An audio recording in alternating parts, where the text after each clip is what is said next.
Okay, so since the last time I was 100%ed, I have been coming in and I've been strengthening my walls. There's a lot more level 14 walls here going all the way across the quad. And as you know, there are, walls only account for certain things. And, people who have dragons or eagles, walls really don't mean much of anything. I wasn't attacked by those, I'm just saying, because my storm spires aren't the strongest yet. So sometimes big attacks with flying units tend to take me out. But I did increase my walls and still I was 98%ed. What I did is I kept my resources lower so people would attack me less. And then I allowed them to grow a little bit more because I was going to try and begin doing like the lowest cost towers first to bring holistic defense up all the way across the board. And so I guess I was tempting enough for somebody to come in. So this level 82 person came in, and while their army itself isn't the most impressive, I guess 30 Ifrits can do a lot of damage if you've got some Ents tanking effectively for you. But what he did was he came in and used a lot of spells to take out the pyramid first. So let's take a look at it.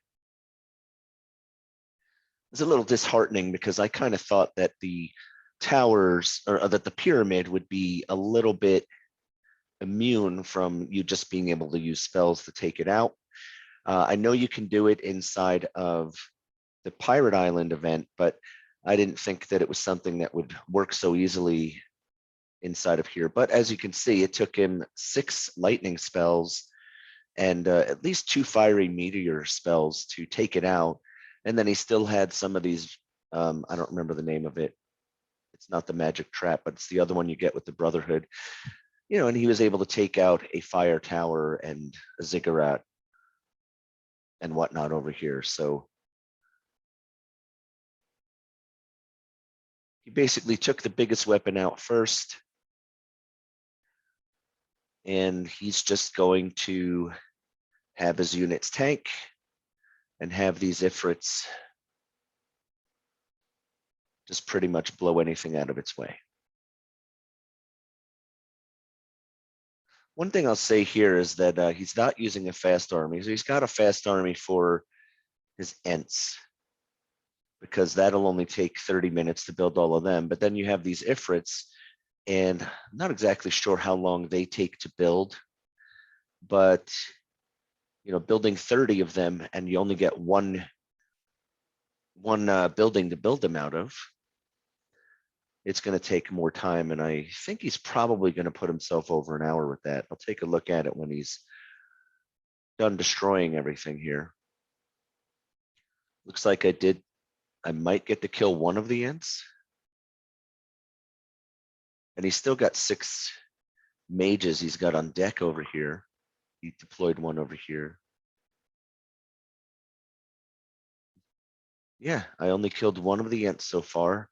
This one's running pretty low. I mean, there's really not enough there to stop them now. He was able to take this ice tower out now, so he's going to be moving a little faster. I'm going to take a second Ent out for sure. Maybe even the third one over here. But by the time, all that happens, the damage is done. I have almost no towers. Oh, he just stopped it, so.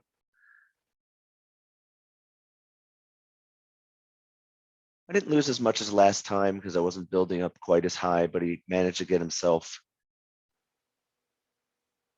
2.8 million gold. So it's called Dome of Pain. I gotta remember that name. And you can see everything's level 16. It's not the highest level, but he was able to do quite a bit of damage. And let's take a look at the Ifrits. So it's 4 minutes to build each one. That's 120 minutes. So it's 2 hours.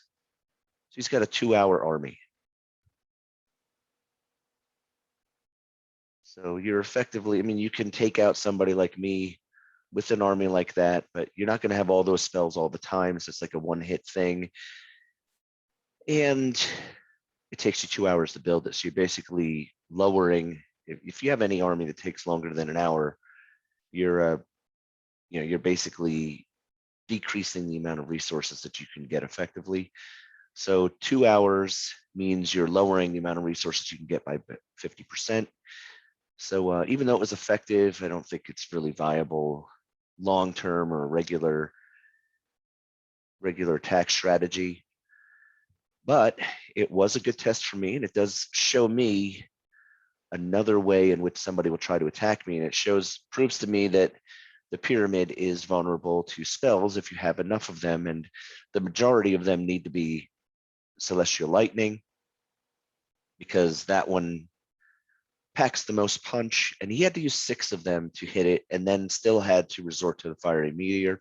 So I think for the most part, people aren't going to have that many spells, but it is something to keep in mind moving forward. That's it for this video. Thanks.